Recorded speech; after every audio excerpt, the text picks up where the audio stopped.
This is interesting. If I can add, this question, I suppose, was motivated by the fact that the students had the opportunity, an opportunity to play this simulation game. I'm not sure if we've ever played it together, but you act as it was designed by a Swiss economist, Ivan Langwiller, and it's very neat. You get the opportunity to act as a Reserve Bank governor. You're changing the interest rate, and you see all the data, and you're reacting. And the observations that the inflation target in that game is set at 1.5 percentage points. And the observation that they made was if they were targeting a higher level, say 2.5.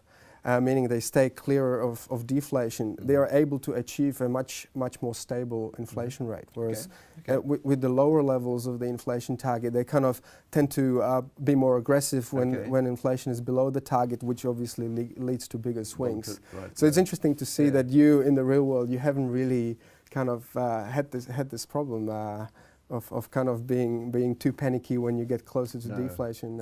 Maybe in an open economy you have an extra channel. I think that's a crucial point, and the bigger the tradable sector is, the more relevant the exchange rate becomes. Incidentally, one of the things you haven't talked about is the fact that we used the monetary conditions index at one point for 2 years. In fact, in the 90s, we didn't work it properly and we abandoned it.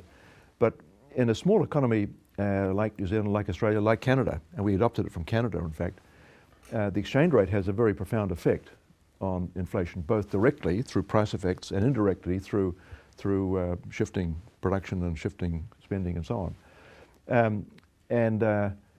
Therefore, the question is, how do you calibrate interest rate movements for what's happening to the exchange rate? And at that point, we didn't have an interest rate instrument per se at all. We just had a view of what the inflation target should be. But we knew that both interest rates and the exchange rate had an effect on the inflation rate.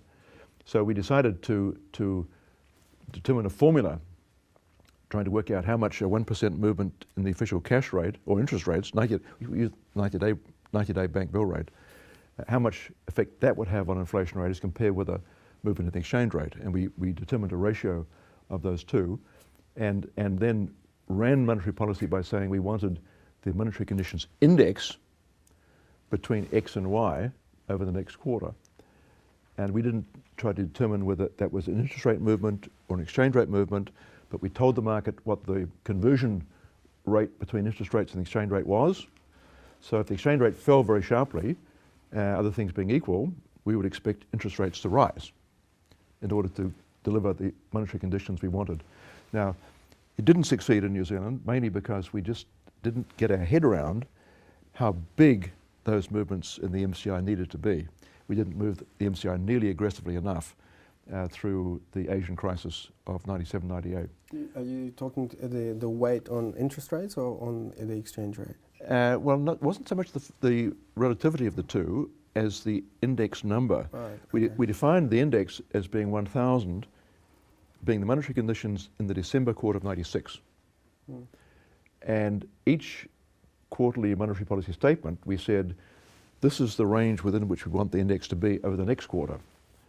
And we were easing policy, reflecting the Asian crisis and the impact of that on the New Zealand inflation rate, but we weren't dropping it nearly far enough.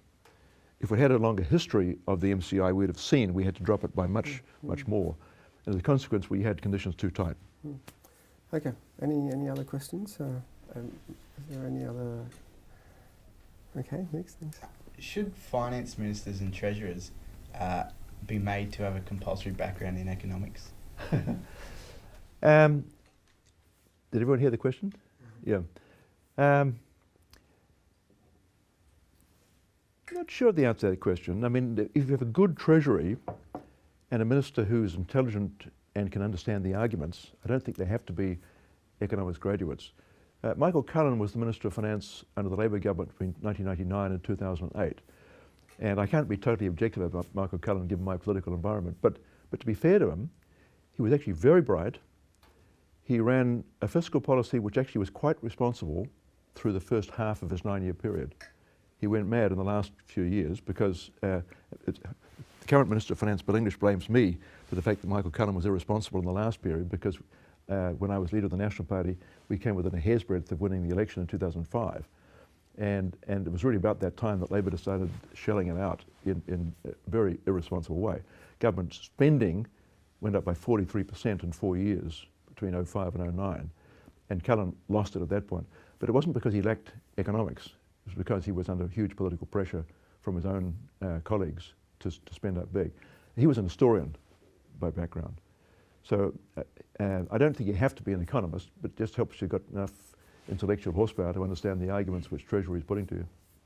Well, hopefully they shouldn't be lawyers. But that's my personal bias. Any other?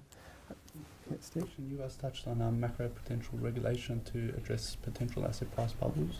Do you have any ideas on what sort of tools could be used or formulated to do this? I've got a feeling that particularly with those banks which are perceived as too big to fail, it may be necessary to vary the capital ratio and or the liquidity ratio that those banks have to maintain in addition to simply changing an official cash rate.